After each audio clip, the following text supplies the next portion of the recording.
Right, time now for our conversation on World Suicide Prevention, today being that actual day, September the 10th. And like you already know, my guests are already with me, Rahab Nuna. She is a psychologist and mental health supervisor at Medicines Sans Frontiers, that is MSF, and Victor Hamisi here, founder, Check on Amen. We've already said a lot, and I'm happy about that. We reacted to, the piece by Elizabeth Atieno and on To The Point. But Victor, I want our viewers to understand why we have you on this panel tonight. What is your story? Because you actually said that you are a victim yourself, when we had that reaction on Elizabeth's piece. What's your story? So, I'm a very jovial young man. Yes, you are. I'm so much thankful for hosting me here. It's by God's grace. And at the end of the day, I'm just here to share and to impact someone and many people's life, and especially men, because that's where God used my pain to find my purpose. So at the age of 12, I lost my parents. The last person that passed was mom. And then I had tried my first suicide because of my brother's dad, who caned me, unclothed me and caned me, and he had tied me. So I used the same rope to go hang and commit suicide. But unfortunately, a sound came and told me, this is not the plans I have for you. So I took off the rope, went down to the river, and I thank God for someone called Mzazi Willie M. Tuva, who someone was taking a bath in the river, and I heard him saying, kwa maisha ya leo unayopitia, Mungu ana mipango mema nawe. So piga vumbi, toka ulipo, na endelea mbele. And I walked from Migori to a place called Homa Bay. I went to look for my mother's friend. My mother had some rematch because she was mongering fish from Homa Bay, bringing them to Migori. So in Migori, she had a single friend, and in Homa Bay, she had a single man who's a single man. So she did, and so I was going to look for that lady and the husband. Unfortunately, I found they were not around. They had relocated to Kisumu, and I didn't have their numbers.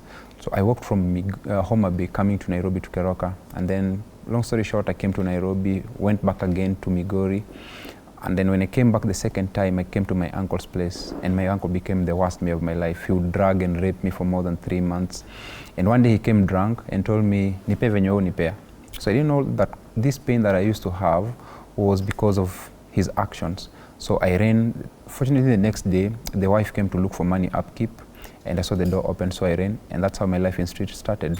And I started in the street. I battled depression, tried suicide 2 times, and the worst one was when I prayed and told God, I'm tired of this life. I don't want to come to you, neither do I go to Satan, but I just want to rest. And I had bought acid. I took acid, I waited to die, but unfortunately I didn't die. And I thank God for someone who was very close to my heart. Hi, Mrs. and Mr. Nunda, wherever they are. Their daughter, Faith, helped me to become who I am today. Faith made me who I am today. She's late, and she's not around to see the fruits of her labor. But she helped me realize my worth as a man. I was using pads as a man. I had no heart surgery, and she really helped me to become who I am. And thank to Jerry, also Jerry Migwi, they helped me to get to Nairobi Women, had surgery. And now after the surgery, I had my purpose in life, and I pursued counseling. And at the end of the day, I'm where I am because of what I chose to see the message that God was passing through the pains that I was going through. And when I grasped the lesson that God wanted me to go through in this pains moment, and that's why he said, even if you walk through the valley of shadow of death, I'm with you. So that gave me the hope. And today I've helped more than 15,000 men. 15,000 men overcome depression. Wow. And I am here because of God's purpose. Yep. So I also champion in terms of, I want to see marriage and relationship work, men being valued for who they are, because the worst thing that is happening in today's society is men are battling depression, and they have no one to speak what they're going through. But you know that grace, that when men come to us and speak whatever they're going through, we tend to stigmatize them by telling them, jikaze we ni mwanaume, or be a man. And this is one of the 2 statements that have killed men with potential at a young age. Right. And if men would have a comfortable space where they can share anything that they're going through and being valued for who they are, not what they have, then at the end of the day, men will bring their potential. Right. And Victor, in less than a minute, you said that your mother was the last person to pass. Yes. On. So meaning there were more. My dad was the first person that passed, and then my younger brother passed, and then my mom. And this is at the age of Mom 12? passed. Yes, mom passed when I was about 12, turning 13. Yeah. Yes. So you lost 3 very close people to you. Dad passed before the age of 12. Yes. Wow. Yes. Rahab, as you listen to Victor, as a psychologist, what goes through your mind? I think what goes through my mind is definitely how mental health is key. There's very many things that people are able to do. There's very many triggers that can cause someone to attempt suicide or to die by suicide. And I think it just shows how complex some of these causes are. They're intertwined and interconnected. So from what Victor is saying, there were socioeconomical issues. There was also psychological issues. There was physical and physiological issues. So all those causes can actually put someone at risk for attempting suicide.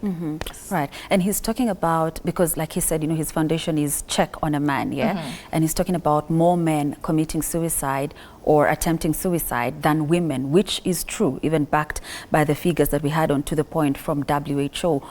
We know that it's difficult for men to open up. Is that true? I want to get it from you. And why is it the case? I think it has a lot to do with culture. Just like as Victor has said, in an African culture, a man is supposed to, you know, keep quiet, burden the shoulder of his family, even if he's the one who's having problems. So it's very hard for people to come out and talk about some of these things. We're also faced with a lot of stigma and taboo in an African context. A man shouldn't be seen crying. You know, these are gender roles and that you're being taught at a very young age because that's what their parents taught them. So it's passed on from generation to generation. So it becomes very normal when a man is angry and has an anger outburst, but for a woman it's okay for you to be angry and cry about it, but we tell men not to do that. So it comes from a place of learning. It comes from a place that there's a lot of gender roles and there's a lot of culture beliefs tied into it. So now what do we do about it? Because again, Victor is playing his own part with Check on a Man. He mentions 15,000, the lives of 15,000 men that he has impacted. But what more do we need to do as a society? Because we're the people who are making these men not to talk, not to open up. Yeah. I think also one other thing maybe I can add is men are also most likely to attempt suicide through violent means as compared to women. So one of the things we can simply do, and I think Victor is doing it very well, is just to provide a safe space for people to be able to talk about the issues. You know, we're very open as women. If we're gathering in a corner, more women will come and we'll continue talking about it. But when a man comes, sometimes we'll even stop and tell him, why you in this discussion? It's for women. So I think we also have to create an enabling environment where people feel safe to share whatever they're going through, and we're not looking at them with eyes of expectation or eyes of they should be better than that. Yes. All right. So Nick, we're due for a break. We take that short break. We come back with more of Victor's story and of course more insights from Rahab.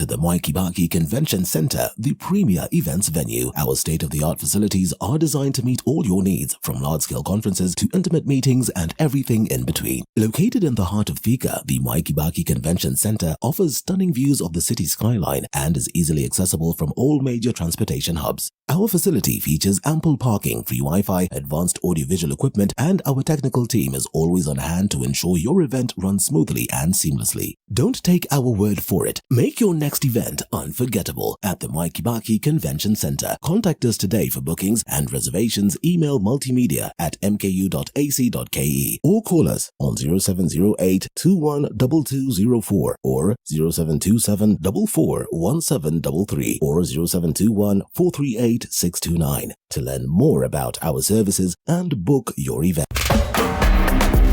Radio 47 tuko nawe mchana kutwa na usiku kucha.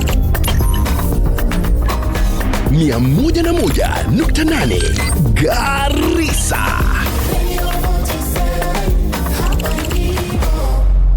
Tunavuma na bado.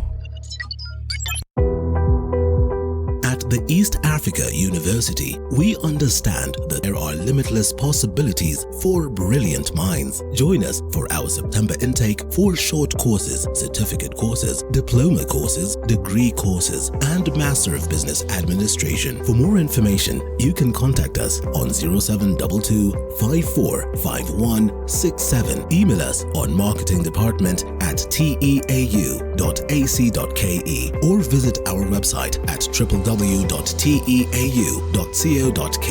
to find out more about our programs and how to apply. The East African University, the wellspring of knowledge and character.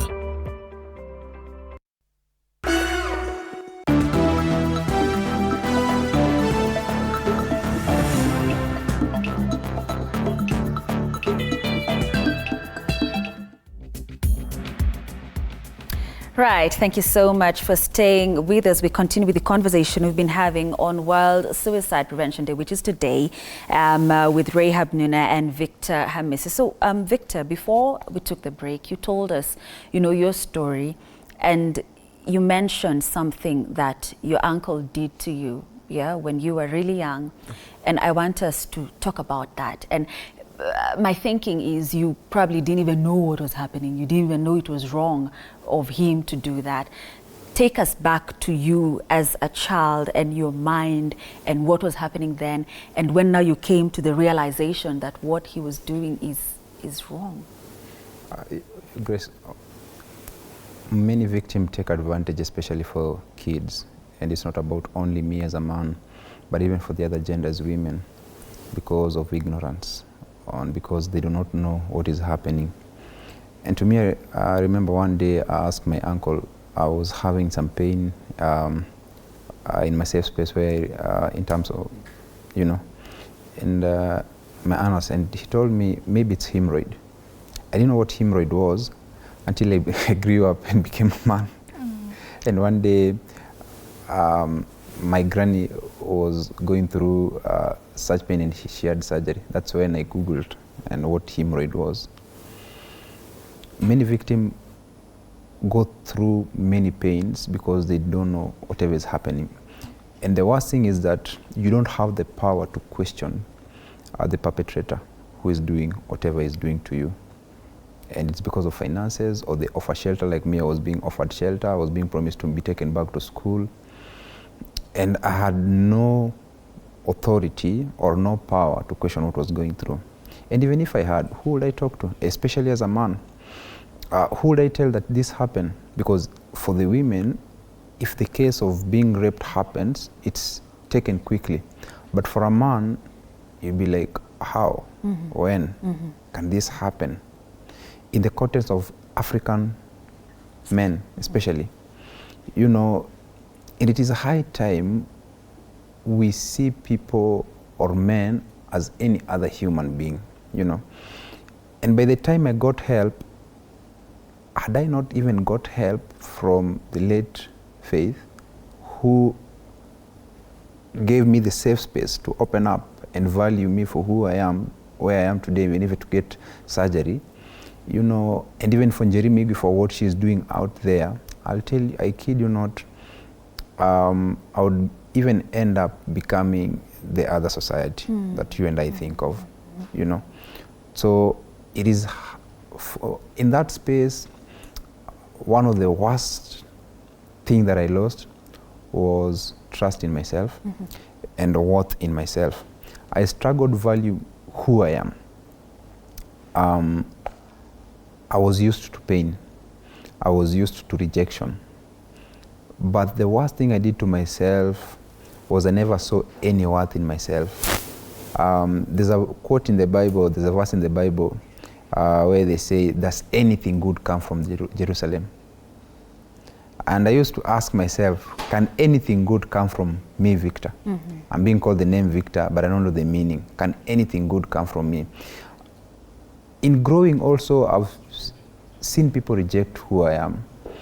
But it is one thing of people to reject you, but it is another worse thing for you to reject yourself, because you're rejecting the body that is carrying the spirit. So there's absolutely nothing that can come good from me until someone reached out to me and showed me that there's still value in that thing that you're seeing that is not valuable. And that's when I got that shoot and value for myself and learned to love myself and value for myself. Because when I ran from my uncle's place and became in the street, one of the worst drugs that I struggled with was cocaine. I struggled with cocaine even when I was with the late Faith. Chini ya maji, I'll do this. And when I opened up, she was this person that we will discuss anything. And she'll not use it to bring me down. And she'll help me to become better each and every day. She'll give me tips to overcome this and this. And where I am today, I'd say a lot of men feel safe. Especially when I thank God for making a woman. The Bible says, he who finds a wife finds a good thing and obtains favor from God. And even God saw that it was not good for a man to be alone. To all the women watching, kindly God bless you. Without you people, I'd say our best cannot come from us. Yep. Right, Victor, again, before we took the break, you talked to us about your suicide attempts. You mentioned 2, yeah? The first one, strangling yourself, and the other, acid, yeah? And you actually said you were disappointed when the acid didn't work. Yeah.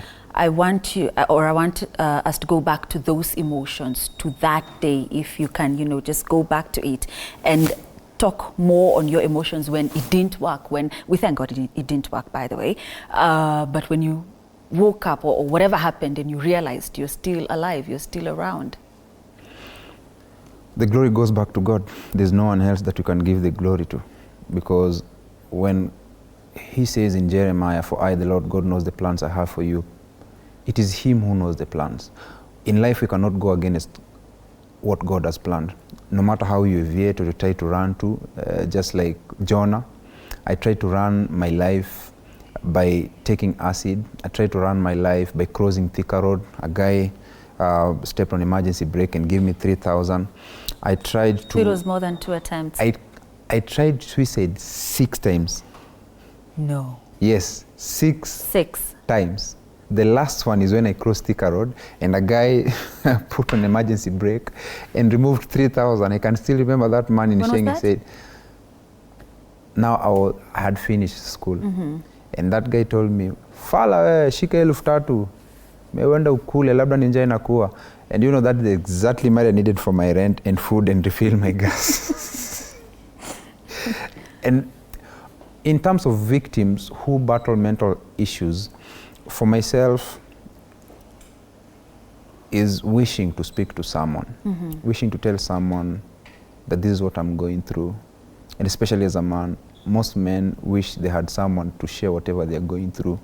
They do not need money or anything. I keep telling people when I talk about mental health and offer my counseling services, I tell them men only need 2 things, a shoulder to lean on and a listening ear.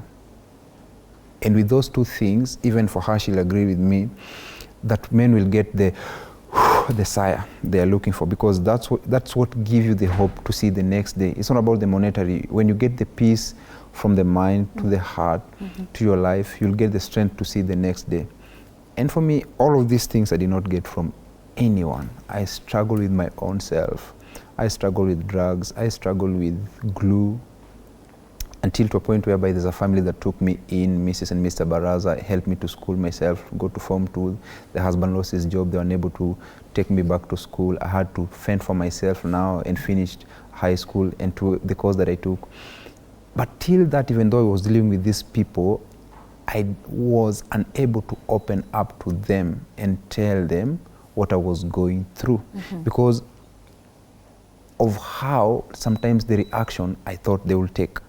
But when I met this person that saw the value in me and helped me to become who I am today, I felt that safe space. I saw that someone that would take my issues, let me quote unquote say, she was not, but she was Christ was in her. I saw Christ in her. Right. Because he loves who we are, no matter how many times we sin in a day.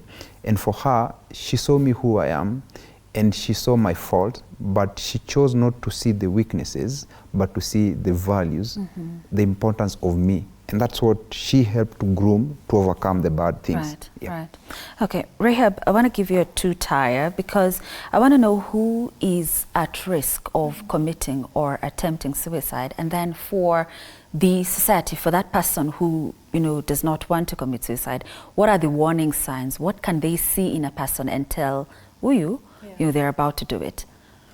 Yeah, I think what some of the risk factors for suicide is adverse childhood experiences, like you've heard Victor mentioning. He's had quite a few. It's also a history of trauma or abuse that also puts someone at risk of attempting suicide. We're also talking about, and Victor has mentioned it very rightly, a history of alcohol or substance use disorder. So you're using drugs or you're abusing drugs. We also have physical pain. You know, if you're in pain, you have a chronic illness or a terminal illness, you're most likely to think about ending your life as compared to someone who is in good general health. We are also looking at people who are a vulnerable population, people who are in areas of conflict. You're most likely to attempt suicide because it feels like there is no hope. You're at a state of hopelessness, and sometimes it feels like you're at a state of helplessness. Then we also have people who come from a culture who believe that attempting death by suicide is a noble act. If you disgrace your family, then the noble thing to do is to end your life through means of suicide. So I think it's multifaceted. There are very many risk factors involved, but those are just some of them. Right. And I think you've asked about the signs and symptoms. So sometimes people confuse the two. So maybe just to bring it out more clearly, is the signs are what is observable, what you can see in this person. For example, Grace was very outgoing. All of a sudden, she doesn't want to hang out with us. We call her, she doesn't pick up. She doesn't want to do any of our social gatherings anymore. Grace never used to drink alcohol or use drugs, and now she's doing both of that very heavily. We are also looking at people who completely want to withdraw from society. You had a job, probably a well-paying job, you want to resign your job, or you resign your job and you don't tell people about it. So these are some of the things we're able to see. We also have what we call mood dysregulation. So you are probably a joyful person, but now you have anger outbursts, you're easily agitated, you're irritable, you're hostile even. So these are the things that people around you and people who know you are able to observe. And then we have the symptoms. So what you'll probably report. What are you talking about? Are you saying, like Victor mentioned, are we passing by Thika Road at the bridge and you're saying, I wonder how it would be for me to jump off this bridge? Are you asking us, or are you telling us that you've been prescribed for some medications and you're wondering how it would be if you'd take all that prescription at once? Are you telling us that you're feeling depressed, that you're feeling sad? Do you have a plan in place, a suicide plan in place? So those are some of the things we need to be able to look out for, especially when it's not someone's norm, it's not in someone's character. I think those are the warning signs that we can be able to look out for. Right. Rahab, I want to ask something, and I hope it doesn't come out as insensitive, but I had to write it down because it's a concern that we got from one of our viewers when, of course, we put it out there that we're going to have this conversation tonight. But Nick is telling me that we're due for a break. So let's take that break and then we come back with our questions. Stay with us.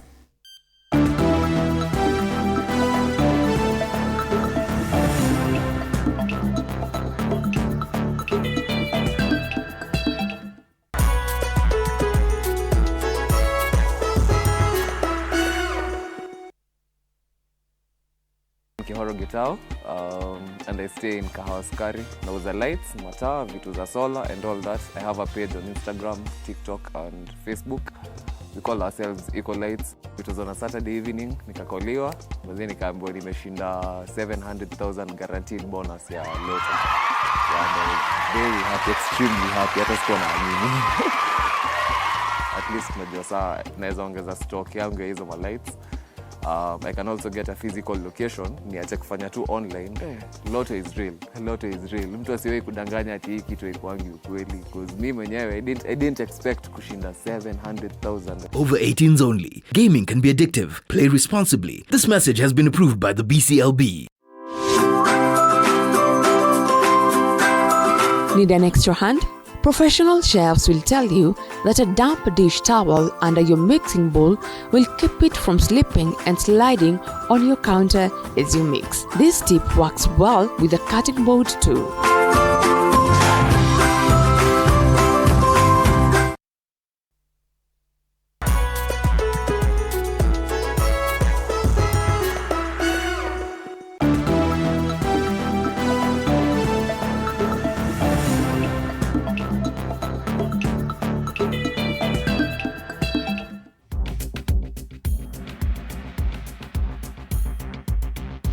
Right, once again, thank you so much for staying with us. We carry on with our conversation on suicide prevention. And Rahab, I was to come back with you because again, let me repeat, hope it doesn't come out as insensitive. But like I said, it's something that came out when we posted on our social media handles that we'll be having this conversation tonight. And someone actually wrote it down, yeah? Okay, I wrote it down in order, so that's that I don't miss it, yeah? And the person was asking, do people threaten suicide to get attention? Is it a cry for attention or a cry for help? Because you'll go, on Facebook, on Twitter, and someone just posts, I'm tired of this life, I don't want to live another day. Is it a cry for help or is it a cry for attention? I think one of the safest ways to go about it is by saying all suicide attempts are a cry for help. Even if someone thinks that someone is trying to get attention, that's still a sign that someone needs to be assessed, and their mental well-being needs to be assessed. All right, Rahab, let me cut you short. I'm sorry, I'm told we have an issue with your mic. We'll get that sorted. Victor, could you react to that? It's in two ways. 80% of it is a cry for help. There are those that will fake mental health. Truth must be said. We're here to discuss the truth. There are those that will fake issues and think that is mental health. But if they're taken to counseling and they found it's not, then they should be helped also in terms of not doing such kind of things. Because there are those people that have done such kind of a thing and made it that when victims of mental health post such kind of issues, they are not given help. Yep. And for those who are battling mental health issues, when they post such kind of issues, they should get help. And it's a sign, it's a tip on the iceberg that shows that this person needs help. There's a question that you asked her. And when someone has issues of mental health, we need to seek out, because it's the opposite of you. Grace used to be jovial, but these days she's moody. Grace used to be outgoing, but these days she's, the opposite of you. That's a sign of mental health. And at the end of the day, let us not take it as a light thing, but let's take everything seriously in terms of mental health. Yep. Right. Okay. We'll come back to Rahab. But Victor, you mentioned helping 15,000 men through Check on a Man. And this is where you tell us more about Check on a Man and what you do. So Check on a Man basically just want to see men having a safe space where they can share anything that they're going through. First is to make sure that they have emotional balance and they can be able to share anything. Those things that they're ashamed to share about, not only in terms of the 80% of it is mental health. The second thing is relationship, marriages, doing connection for work, and just helping them to be stable in life, both spiritually also. Yep. I respect someone's choice of faith. Allow me to say this. God does not transact with us on the basis of religion, but on the basis of faith. Because all of us, either Muslim, Christians, we communicate to God through prayer. And at the end of the day, a lot of men from both sides have filled space in terms of knowing that I respect Muhammad's choice of faith and I respect Victor's choice of faith. And all of us, we are human beings, Secondly, I want to see marriage and relationship work. Quote and quotes, we've called men dogs for a long time. And it is high time men also need to work on themselves. The truth is 90% of pain in this world is caused by us men. Yes, because women multiply what you give them. That's the truth of the matter. I get it. Every tree comes from a seed, and every seed of a human being comes from a man. And who is the seed carrier? The man. So if we bring good men who are responsible, men who bring the best out of them, and men who love themselves, because the Bible says, love your neighbor as you love yourself. And if a man is able to love himself fully, they'll be able to reciprocate the same kind of love to another person. Yeah. So when we bring a responsible man from mentally, emotionally, psychologically, religiously also in terms of choice of faith, and also a hardworking, knows how to save and invest, then you as great, let's say you are single, and you meet such kind of a person, would you say no? And a man who has purpose in his life and know his purpose in life, would you say no? Okay, I already have one. Just I get it. I get it. No, I wouldn't. Yes. To answer you. And that's the kind of people that I want us to bring in this society. You know, from that security guard at the door to the boss top mode, right, whereby they'll see each other, they'll respect their space in terms of job, grades, but the one thing they'll see in each other is they're responsible men in whatever space they have. Right. Right. And when any man has issues, yeah, we'll rally together. Allow me to say this. Most Muslims, the reason why they succeed is because they have unity of purpose. And if we do this to every one of us, and I kid you not, more homes, fathers will be there for their children. Do you know that COVID-19, when it happened, is when most men, fathers, know that, kumbe my son has got an issue with the eye. Even some kids did not know who their father was. They only see portrait. No, they only see a portrait. That's your dad. But they only see the car off in the morning and off in the evening. And it is high time even men become responsible in their families. Right. Because one thing I tell fathers is that your kids do not need your presence. They need your presence. Presence, sure. Sure. And if your presence matters a lot. And that's why women, when we get old as men, mom will be there to help the kid do the homework. Mom will be there to go to school to visit. The kid will only see one person go in their lives. And even that's why even when you're beaten, the first person when you cry you mention is mom. And when we get old, we go back to Christmas, back in shags, in up countries, the mother is given 50,000 in the kitchen, but the mzee, the next day when they're leaving for Nairobi, an up country, the mzee is given 10,000. Right. And behind the scene, when tomorrow sugar gets off, you'll hear, wajeri, sukari imeisha. The 10,000 ya mzee itatumika mpaka ishe, but the 50,000 ya bado iko. Yeah. Rahab, before that hitch there, you were telling us about, you were answering, rather, responding to whether it's a cry for help or a cry for attention. I definitely think it's a cry for help. I think what we are learning now is that we have what we call social media trauma. That's through cyberbullying. So I might be posting something because I'm feeling a certain way about it, but because you don't like maybe how it's come off, or because you think I'm pretending, you have not used any diagnostic tool to know if I'm telling the truth or I'm lying, you go ahead and start bullying me, and you're adding on to the trauma. So I think it's definitely, for me, I think it's safe to assume and to say that it's a cry for help for everyone until a professional is actually able to say, okay, maybe these other symptoms are not pointing to this, because we know there are a lot of doctors online and everyone thinks they're an expert. So I think it's best to assume that it is a cry for everyone. Right. I want us to talk to parents here, because sadly we've seen so many cases of children, of teenagers taking their lives here. At what point can a parent know something is wrong with my child? Not the usual tantrums in teenagehood and that age from 13 to 19 thereabout, but at what point can one tell something is wrong with my child? I think what parents need to do is be keen to observe any slight changes in their mood, to observe any changes in their eating patterns, any changes in their academic performance. I think what parents need to do is create a safe environment where children can also speak. I think we have come from a place where children are to be seen in their home and not to be heard. So who is this child supposed to tell that they have a problem?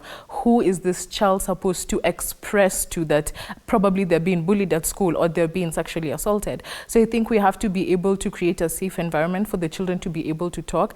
And this has to come from the parent, because you have to be able to prompt, ask about your child's day. Who did something to you today at school?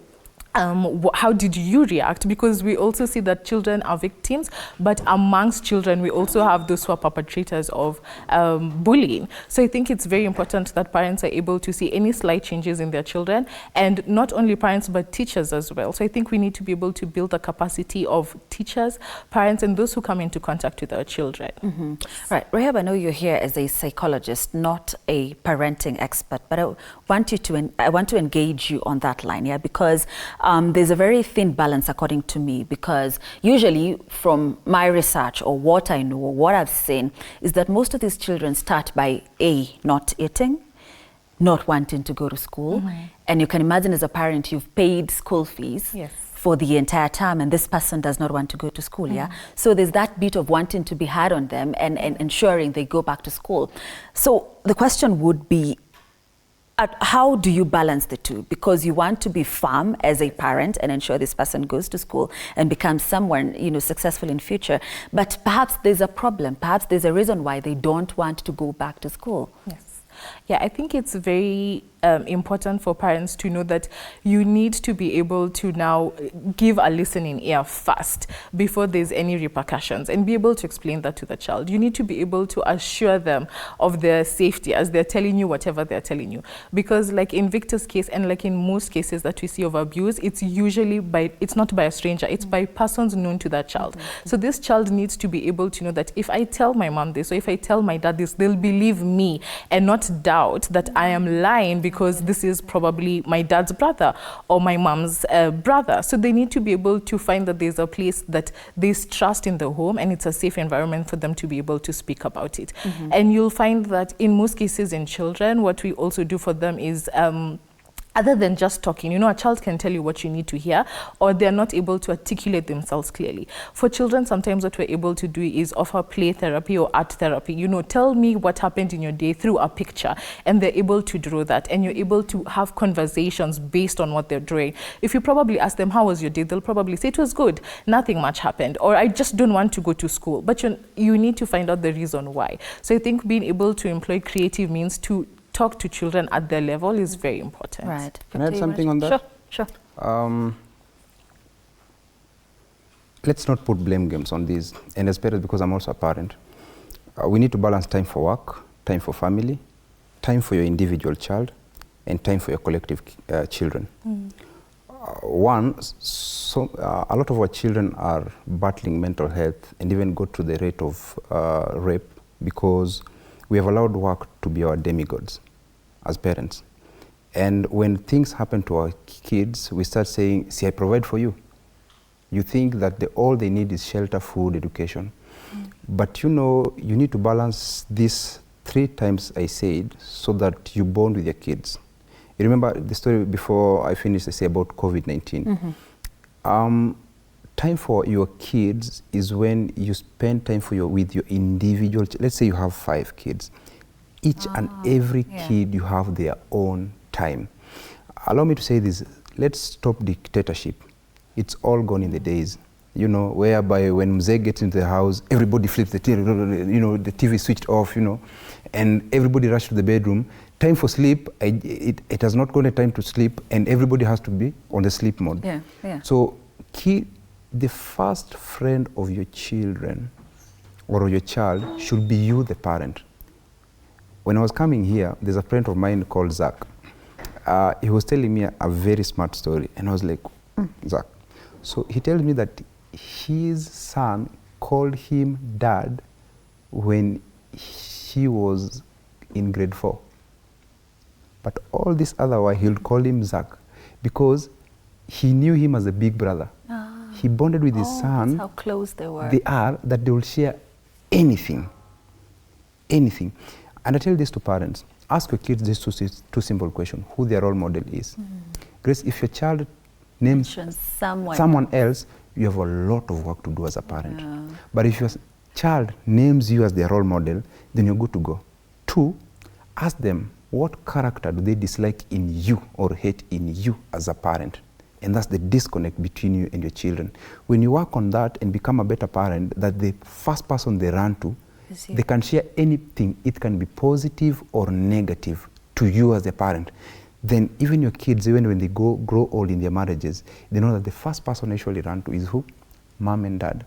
But since we are so much into work, the only person that they are running to are other people. And God forbid in schools, if kids come from different background, different upbringing, if they open up to a weird kid and start introducing them to drugs, and they know the best way to overcome these issues is by smoking, doing drugs, or even involving in sexually oriented issues, they'll end up deteriorating not only emotionally but character-wise.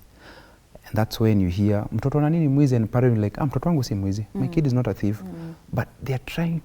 The only thing our kids needs, it's us, because they have no other parent. For me, I'm an orphan, I used to see the late Faith as mom, as dad, and as everything. And I thank God for Mrs. and Mr. Nunda. Till today, when I have issues, I would run to them and share anything, and they'll never judge me. Right. And that's the safe space that as children, they need. Sure. So I'm told we need to wrap up, Rahab, and I want to get your closing remarks. And as part of the remarks, let's talk about prevention, yeah? You could talk to someone who, because again, I'm so concerned about those stats by WHO, 40 seconds. Every 40 seconds, someone has taken, I was asking you guys, how many 40 seconds has it been since we started? So how many lives have we lost thus far? Let's talk to someone who is, contemplating suicide as part of your closing remarks. Yeah, I think for me it's to say that there is help, there is hope, and people are willing to listen to you. There's safe spaces where you're able to talk about some of the things that are troubling you. And maybe let me also add, I think sometimes the reason why people sometimes don't talk about their attempts is that society views it as a very selfish act when someone dies of suicide. But it's actually the opposite, because this person is already feeling like a burden. They feel like a burden to their family, they feel like a burden to their friends. So for us, I think it's also to change that narrative, to break down the stigma and break down the taboo by talking about some of these things. And allowing people to be open and honest about what they're going through and being able to direct them to help. Right. Victor, the same for you. Talk to someone who, as a victim yourself, 6 times Victor, thank God once again you're here. Talk to someone who's contemplating doing this as part of your closing remarks. 0704 038 470, 0704 038 470. I'm always one call away. When you need someone to talk to as a man, I'm always there. Don't ever think that the issues you're going through are bigger than you. God is bigger than your problems. But above all, God has used people like someone like me to help men. And at the end of the day, I'll tell men this. You're valued when you know your purpose. Don't allow issues of life kill your purpose. When ups and downs of life comes, mental health comes, seek for advice. There's a word in Swahili we say, jikaze weni mwanaume. Yes, jikaze kikazi, but emotionally, don't ever do that.